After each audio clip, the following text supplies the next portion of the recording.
chemistry e-learners. Myself is Kaun.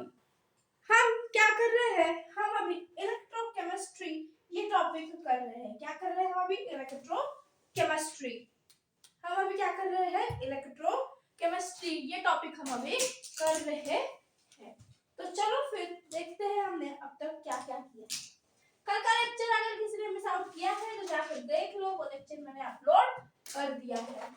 देखो एक बार revise करा देती हूँ हमने कल क्या क्या किया है. हमने कल इलेक्ट्रोकेमिकल सीरीज स्टार्ट की थी. इलेक्ट्रोकेमिकल सीरीज ये हमने कल क्या की थी? अच्छे से स्टार्ट की थी. यस. अब देख लो इस सीरीज में हमने क्या क्या पॉइंट्स पढ़े थे. हमने यहाँ पर हाइड्रोजन को रेफरेंस माना था. राइट. हाइड्रोजन को रेफरेंस माना था. हमें यहाँ पर जो कुछ भी सारी की सारी वैल्यूज दी गई है वो क्या है? स्टैंडर्ड रिडक्शन पोटेंशियल है. क्या है वो सारी की सारी? स्टैंडर्ड रिडक्शन पोटेंशियल है हमारे पास. ओके जी. उसके बाद अगर ये हमारे पास स्टैंडर्ड रिडक्शन पोटेंशियल है तो अब हमें क्या करना है? अगर आप 0 से ऊपर जाते हो एंड 0 से नीचे आते हो तो देखो जब हम 0 से ऊपर की तरफ जाते हैं तो क्या होता है? हमारे पास जो कुछ भी हमारा रिडक्शन पोटेंशियल है वो क्या होता है? इंक्रीज होता जाता है. यानी कि रिडक्शन पोटेंशियल वैल्यू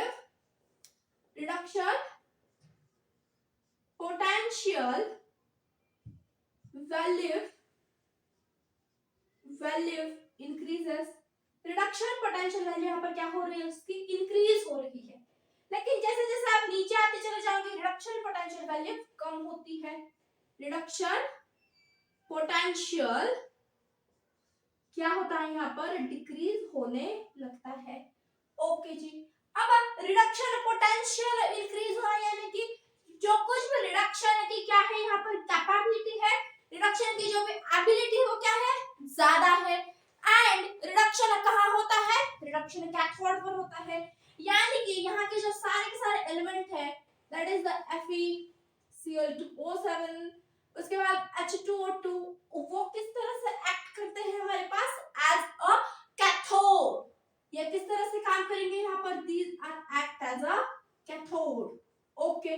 अगर ये हमारे पास कैथोड की तरह काम करते हैं तो हाइड्रोजन इस केस में किस तरह से काम करेगा? एज अ एनोड की केस में. ओके. एज अ एनोड की तरह वो काम करेगा. ओके. अब क्या करना है? इस 0 के नीचे क्या है? रिडक्शन पोटेंशियल क्या हो रहा है? डिक्रीज हो रहा है. अगर ये रिडक्शन पोटेंशियल डिक्रीज हो रहा है यानी कि रिडक्शन की क्या हो रही है? रिडक्शन की कैपेबिलिटी डिक्रीज हो रही है. यानी ये क्या टेंडेंसी शो कर रहा है? इनडायरेक्टली ये ऑक्सीडेशन की टेंडेंसी शो करता है. ऑक्सीडेशन की टेंडेंसी क्या करता है? हमारे पास शो करता है. ओके. अगर ये ऑक्सीडेशन यहाँ पर शो कर रहा है यानी कि हमारे पास ये जो सारे यहाँ के एलिमेंट्स है Pp हो गया, Mg हो गया, Al3+ है, वो सारे के सारे किस तरह से एक्ट करेंगे? They are acting as a anode. किस तरह से काम करेंगे? एनोड. क्योंकि मैंने आपको अगर पिछले चीज अच्छे से देखा है तो मैंने आपको बताया है कि एनोड पर क्या होता है? ऑक्सीडेशन. एंड कैथोड पर क्या होता है? रिडक्शन. ओके. ये हमने पहले ही डिस्कस कर लिया है. यस. यहाँ अगर ये एनोड की तरह है तो यहाँ हाइड्रोजन किसकी तरह काम करेगा? एज अ कैथोड की तरह. यस. आई होप आपको इतना सब कुछ क्लियर है. यस. हाँ ना बोलना पड़ेगा. यस. इतना क्लियर है सबको? यस. चलो फिर आ जाते हैं. अब जब इतनी बातें क्लियर हो ही गई है तो अगर कोई आपसे पूछे कि कैथोड किस तरह से, कैथोड कौन है एंड एनोड कौन है गिवन एलिमेंट्स में, जैसे मैंने आपको कल पूछा था कि सिल्वर एंड कॉपर मुझे इसका क्या करना है? एक फुल सेल क्रिएट करना है. तो यहाँ पर Ag किस तरह से काम करेगा एंड कॉपर किस तरह से काम करेगा. यस.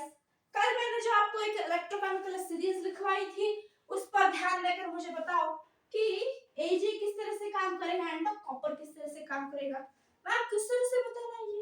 ओ लगता है आप भूल गए. मैंने आपको क्या कहा था कि जिसका रिडक्शन पोटेंशियल ज्यादा, जिसका रिडक्शन पोटेंशियल ज्यादा वो किसकी तरह काम करता है? कैथोड की तरह। किसकी तरह? कैथोड की तरह। More the reduction potential, more reduction potential then it act as a cathode। ये किसकी तरह काम करता है? कैथोड की तरह काम करता है। यस, किसकी तरह से जी? कैथोड की तरह से ये काम करता है। देखो अब क्या बताया है, रिडक्शन वैल्यू किसकी है? इस ऊपर की तरफ क्या हो रही है? इंक्रीज हो रही है। अब कल की इलेक्ट्रोकेमिकल सीरीज देखो, Ag कहाँ है एंड कॉपर कहाँ है? यस, Ag कहाँ है? Ag ऊपर की तरफ है, यानी कि Ag कैथोड की तरह काम करता है। Ag किसकी तरह काम करता है यहाँ पर?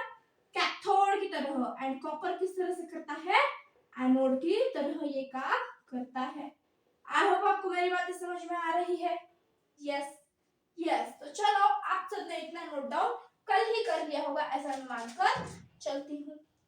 अब मुझे क्या करना है, यहाँ पर कुछ मुझे एप्लीकेशन सब देखने हैं। किस तरह के एप्लीकेशन है, किस तरह से एक्ट होगा वो मुझे यहाँ पर चेकआउट करना है। तो अब देखो यहाँ का एप्लीकेशन क्या हो सकती है कि कौन ऑक्सीडाइजिंग एजेंट है, कौन रिड्यूसिंग एजेंट है, इसके बारे में मुझे पढ़ना है। किसके बारे में? Oxidising agent and reducing agent के बारे में देखना है। अब ये एक्चुअल में ये कांसेप्ट तो आपको कहाँ पढ़ा जाता है? क्लास 11th की रेडॉक्स में पढ़ाया जाता है। कहाँ पढ़ा जाता है? ये क्लास 11th की रेडॉक्स में। लेकिन चलो कोई गल नहीं, हम यहाँ पर देख लेंगे।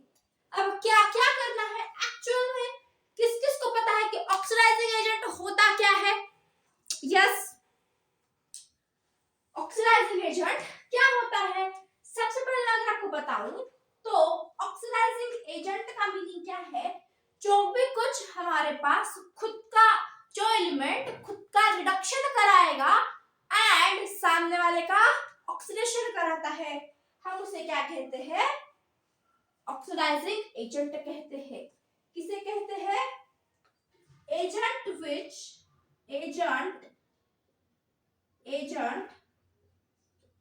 which reduces self and oxidize to other species हम उसे क्या कह देते हैं? ऑक्सीडाइजिंग एजेंट कह देते हैं। हम उसे क्या कहते हैं? ऑक्सीडाइजिंग एजेंट कहते हैं।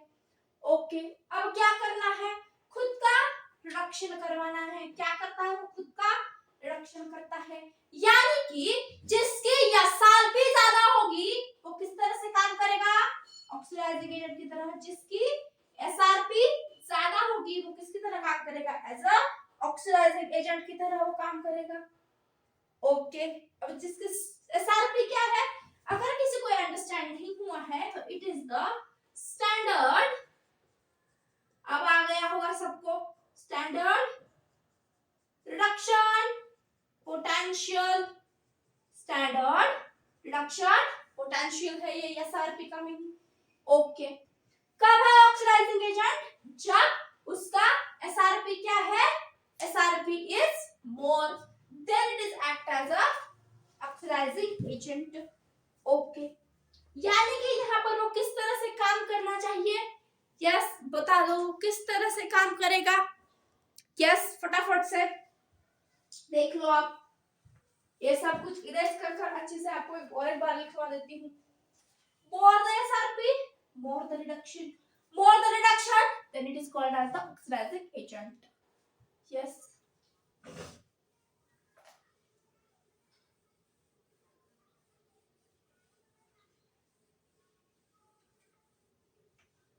I hope आपने अभी तक चैनल को सब्सक्राइब कर दिया है,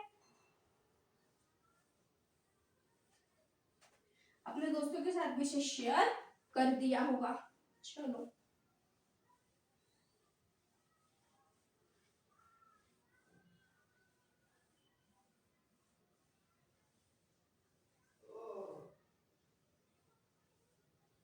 यस, चलो देखो, more the SRP, more the reduction, then it is the oxidizing agent. Oxidizing agent. More the SOP, standard oxidation potential. More the oxidation, then it is reducing agent.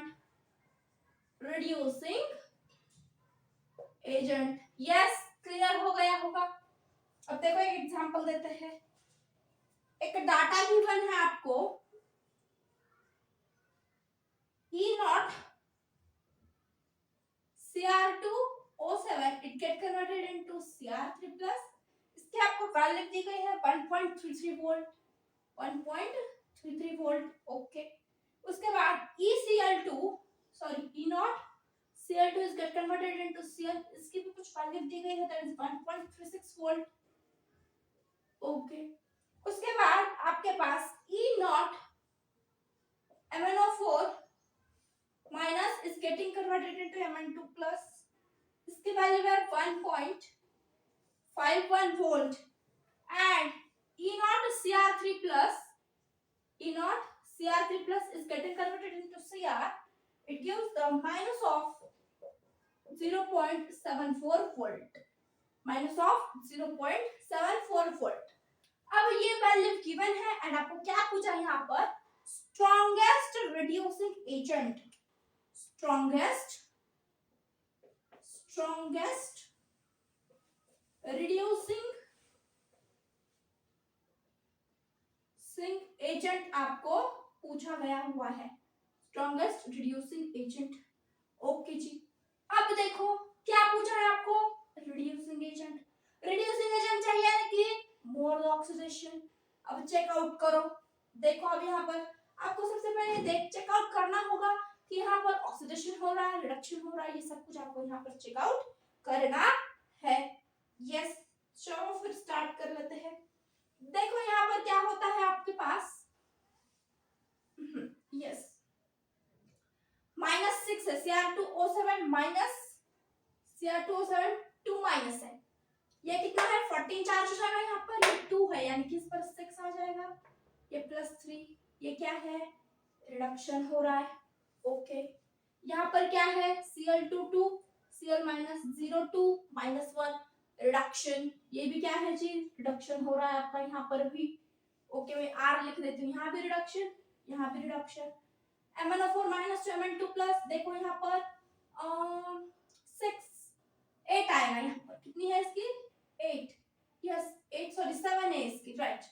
कितने यहाँ पर 7 है, एक इसमें कन्वर्ट हो रहा है 2 में, 7 to 2 ये भी क्या है एक रिडक्शन ही है, 3 to 0 ये भी क्या है एक रिडक्शन है। ओके, यानी कि क्या दिया है पूरा का पूरा रिड्यूस दिया है, रिडक्शन दिया है आपको। क्या पूछते हैं रिड्यूसिंग एजेंट, रिड्यूसिंग एजेंट के लिए क्या चाहिए मोर ऑक्सीडेशन। अब हमें इस SRP को SOP में कन्वर्ट तो करना आता है इस फॉर्मूले से। चलो फिर पहले इसे हम ऑक्सीडेशन में अगर कन्वर्ट कर ले, अगर मैं इसे ऑक्सीडेशन में कन्वर्ट करूं तो देखो मुझे यहाँ पर क्या मिलता है 1.33 वोल्ट माइनस ऑफ 1.36 वोल्ट, ये क्या आ जाएगा plus 0.74 volt minus of 1.51 volt. Yes, इतनी बातें क्लियर है, हाँ ना बोलना पड़ेगा। यस, ये सब तो यहाँ पर हो गया है। अब आपको क्या करना है रिड्यूसिंग एजेंट, यानी कि मैं अगर कहूँ आपके पास ये क्रोमियम क्या है, आपके पास एक रिड्यूसिंग एजेंट है, ये क्या है आपके पास रिड्यूसिंग एजेंट है, स्ट्रॉन्गेस्ट रिड्यूसिंग एजेंट है। यस, स्ट्रॉन्गेस्ट रिड्यूसिंग एजेंट आपके पास ये दिया हुआ है। इतना सबको क्लियर हो गया होगा। देखो अगर कोई आपसे स्ट्रॉन्गेस्ट रिड्यूसिंग एजेंट की बात करे तो क्या करना है, उसके लिए किसका ज्यादा ऑक्सीडेशन है वो आपको यहाँ पर फाइंड आउट कर लेना है, किसका ज्यादा ऑक्सीडेशन है यहाँ पर आपको ये फाइंड आउट करना है, राइट। माइनस ऑफ 0.74 ऑक्सीडेशन ज्यादा है तो हम इसे क्या कह देते हैं रिड्यूसिंग एजेंट। ओके, अगर मैं आपसे पूछूं कि यहाँ पर ऑक्सीडाइजिंग नेचर किसका है, सबसे ज्यादा स्ट्रॉन्गेस्ट ऑक्सीडाइजिंग एजेंट कौन है अगर मैं पूछूं आपको तो? यस यस यस यस, फटाफट से बोलो। फटाफट से बोलना पड़ेगा। मेरे ख्याल से यहाँ आंसर आ जाएगा MnO4 माइनस, क्योंकि ऑक्सीडाइजिंग के लिए क्या चाहिए? मोर देन रिडक्शन, एंड ये आपका पास क्या हो रहा है? ये रिडक्शन हो रहा है, इसलिए MnO4 माइनस। आई होप आपको ये क्वेश्चन में बहुत सारे क्लियरिटी आपके माइंड में कर दी होंगी, आपको सारे के सारे कंसेप्ट अच्छे से क्लियर हो गए होंगे। ओके, यहाँ तक सबको सब क्लियर है? यस। अब हमने अभी तक क्या पढ़ा है देख लो। हमें ई नॉट सेल निकालना आता है। ई नॉट सेल कैसे निकालते हैं हम? ई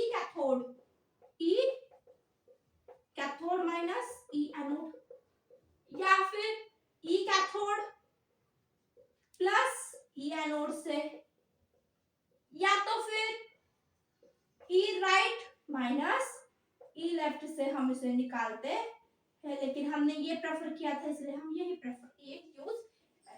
ये ई नॉट सेल है। अब क्या किसी को ई सेल निकालनी आती है डायरेक्टली? अब इसी ई सेल हमें डायरेक्टली नहीं निकालनी आती है, तो इसी ई सेल को निकालने के लिए हमें क्या करेंगे? इक्वेशन यूज करेंगे। अब इसी ई सेल को यूज करने के लिए हमारे पास एक इक्वेशन आती है, दैट इज द नर्नेस्ट इक्वेशन। क्या नाम है उसका? नर्नेस्ट इक्वेशन। ये इक्वेशन हमें पढ़नी है। अब ये नर्नेस्ट इक्वेशन किस किस के बारे में, किस किस के बीच में रिलेशन देता है? तो सबसे पहले ये तो ई सेल के बीच का, ई नॉट सेल, टेम्परेचर, इन सब के बीच हमें क्या देता है? ये रिलेशन देता है। एंड सबसे इंपॉर्टेंट आपके क्यू के बारे में भी रिएक्शन इंफॉर्मेशन हमें देता है या फिर रिलेशन देता है। अब ये क्यू क्या है ma'am? Q is the reaction coefficient. क्या है? रिएक्शन कोएफिशिएंट है। ये क्यू क्या है हमारे पास? रिएक्शन कोएफिशिएंट है। यस। अब किसी को रिएक्शन कोएफिशिएंट नहीं पता होगा तो मैं बता दूंगी, डोंट वरी। ये रिएक्शन कोएफिशिएंट कहाँ पढ़ा है आपने? क्लास 11 के इक्विलिब्रियम में आपने पढ़ा है। कहाँ पर पढ़ा है? क्लास 11 की इक्विलिब्रियम में आपने रिएक्शन कोएफिशिएंट पढ़ा है।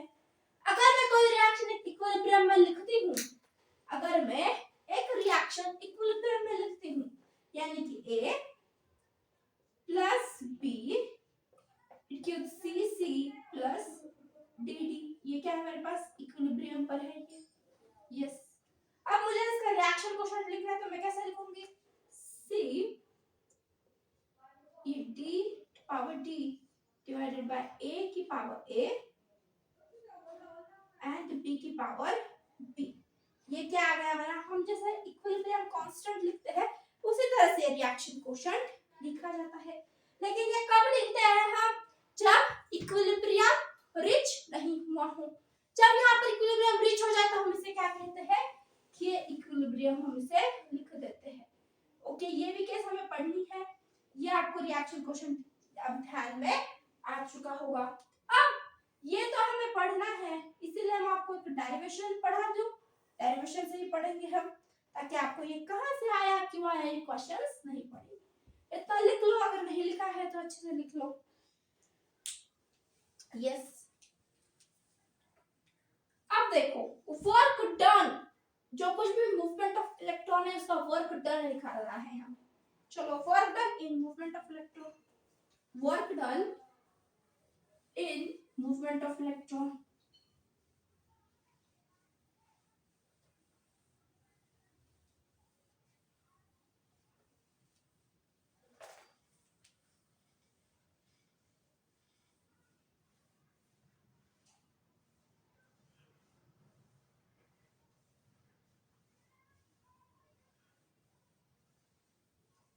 Q into P से निकालते हैं हम। Work done in movement of electron, हम इसे W से डिनोट कर दें, equal to Q into V। Q into V, Q क्या है? जो कुछ भी चार्ज प्रोवाइड है। V क्या है? सेल पोटेंशियल है, सेल का क्या है, पोटेंशियल है, वो क्या है, सेल का पोटेंशियल है। Okay yes. अब अगर ये सेल का पोटेंशियल है Q इंटू V, तो मैम नेक्स्ट क्या है इसमें, ये क्यों बताया है आपने। अब मुझे बताओ चार्ज ऑन वन इलेक्ट्रॉन कितना होता है। Yes, charge on 1 mole of electron कितना होता है। यहाँ पर अगर मैं बात करूं, यहाँ पर मैं कूलोम्ब्स की बात करूं, या फिर आप इसे फैराडेज कांस्टेंट भी कह सकते हो, तो यहाँ पर होता है वो 96500 कूलोम्ब, यानी कि 1 फैराडे इतना मेरे पास आ जाता है ये। यस, इतना मेरा एक 1 फैराडे इतना आ जाता है। ओके, अगर मैंने n मोल ऑफ इलेक्ट्रॉन ले लिए, तो n मोल ऑफ इलेक्ट्रॉन मैंने यहाँ पर ले लिए हैं, तो मेरे पास क्या आएगा, एक के लिए क्या है NF कह दूं, एक इलेक्ट्रॉन के लिए मेरा चार्ज कितना आ रहा है, NF कह दूं क्या, हाँ बोल दो, एक इलेक्ट्रॉन के लिए चार्ज कितना है, ये NF चार्ज है एक इलेक्ट्रॉन के लिए, तो फिर n इलेक्ट्रॉन के लिए चार्ज कितना होगा मेरे पास, n इलेक्ट्रॉन के लिए मेरे पास जो कुछ भी चार्ज है वो कितना होगा। यस, देखो मैंने क्या कहा है, और एक बार अच्छे से सुन लो। हम क्या कह रहे हैं, if n mole of electron are moving, that n electron क्या कर रहा है, इलेक्ट्रॉन या इतने इलेक्ट्रॉन मूवमेंट हमें शो कर रहे हैं। ओके, तो हमें क्या करना है, अब हमें पता है Q is equal to NF भी हम यहाँ पर आप लिख सकते हैं, Q is equal to NF भी हम यहाँ पर आप लिख सकते हैं। अगर 1 मोल ऑफ इलेक्ट्रॉन के लिए मैं कहती हूँ कि क्या है, तो मेरे पास n इलेक्ट्रॉन के लिए कितना होगा, तो ये NF होगा इस तरीके से, यानी इलेक्ट्रॉन के लिए क्या होगा मेरे पास, ये NF चार्ज होगा, NF क्या होगा यहाँ पर, चार्ज होगा। ओके, एंड ये जो कुछ भी नॉनेस्ट इक्वेशन हम पढ़ रहे हैं वो किस सेल के लिए है, किस सेल के लिए है हमारे पास, ये गैल्वेनिक सेल के लिए है। अगर ये गैल्वेनिक सेल है तो हमें पता है कि क्या है, एक स्पॉन्टेनियस रिएक्शन है, तो हम यहाँ पर देखो अब क्या लिखेंगे, W is equal to minus of delta G। क्या क्यों लिखा है minus of delta G, galvanic cell है, गैल्वेनिक सेल जब भी रिएक्शन देता है वो स्पॉन्टेनियस नहीं देता है। ओके, अब this is equal to NFE cell, NFE cell, इस तरह से मैंने लिख दिया है। यानी कि अगर मुझे यहाँ पर डेल्टा G की वैल्यू चाहिए तो मुझे क्या करना होगा, delta G is equal to minus of NFE cell. Okay, आपने अगर थर्मोडायनामिक्स अच्छे से पढ़ा है तो delta G is equal to क्या फॉर्मूला है जी, वो कोई बताएगा मुझे। Yes, delta G is equal to क्या फॉर्मूला है वो, delta G naught plus RT ln Q, delta G naught plus RT ln Q, ये फॉर्मूला मेरे पास आ जाता है, डेल्टा G नॉट है। यस, इस तरह से लिख लो, डेल्टा G नॉट है ये। अगर मैं ये डेल्टा G की वैल्यू, ये जो वैल्यू है मेरे पास यहाँ पर पुट कर देती हूँ, देख लो, delta G not is equal, sorry delta G, अब ये यहाँ पर पुट करनी है बराबर तो लिख रही थी, plus RT ln Q minus NFE cell, minus NFE cell है मेरे पास ये। ओके, अब एक्चुअल में डेल्टा G क्या है, अब ये delta G is equal to लिखा है ना, तो डेल्टा G की वैल्यू क्या है, माइनस ऑफ NFE सेल, लिख दो फिर माइनस ऑफ NFE सेल बराबर मेरे पास ये इक्वेशन आ जाता है। यस, इतना क्लियर हो गया सबको। यस, हाँ ना बोलना पड़ेगा। यस, तो देख लो अब क्या इक्वेशन आती है आपके पास, मैं इसे फिर से लिख दूं क्या, यस, फटाफट से बोलना पड़ेगा। अब चलो इतना तो आपको ध्यान में आ गया है, अब डायरेक्टली आपको इक्वेशन ही बता देती हूँ। चलो आपसे उससे डेरिवेशन कोई नहीं पूछने वाला है जी, लेकिन सिर्फ और सिर्फ आपको कोई कंफ्यूजन ना हो इसीलिए मैंने ये आपको बता दिया। Yes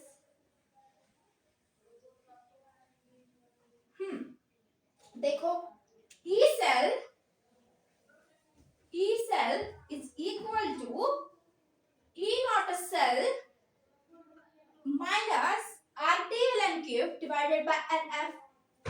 RT ln cube divided by NF. ये मेरे पास क्या है, इसे क्या कहते हैं हम, नॉर्नेस्ट इक्वेशन हम इसे कह देते हैं। क्या कहते हैं हम इसे, नॉर्नेस्ट इक्वेशन कह देते हैं। आई होप आपको ये क्लियर हुआ होगा किस तरह से आया है, क्यों किया है।